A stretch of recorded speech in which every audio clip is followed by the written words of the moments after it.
just checking in about this Thursday's meeting in the evening.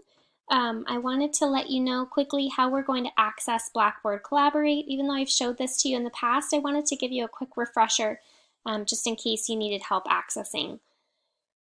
Okay, so you're going to log into the home page under our Lit course. You're going to scroll down on the left-hand side to Blackboard Collaborate Ultra, and you're going to click on that tab.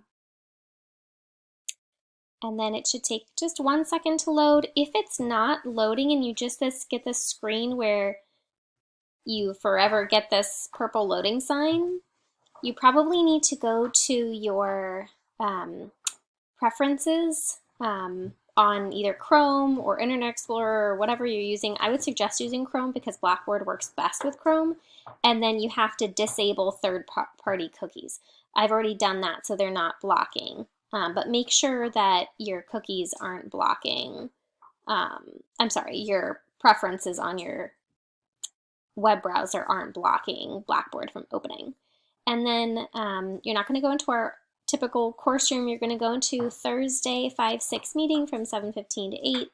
And again, you know, we might be in there half an hour, we might be in there 45 minutes. It really just depends on how many questions you guys have. Again, this is just like a casual meet and greet to chat about our final and anything I've noticed on tests and your writing and anything I can help with. It's just like a live time that I'll be here and open, you know, to answering whatever I can. So you're going to click on that session and it will open up once it's available. Okay? So not super complicated, just make sure that your web browser is allowing it to open, and please let me know if you have any trouble accessing. Thanks so much, guys. See you soon.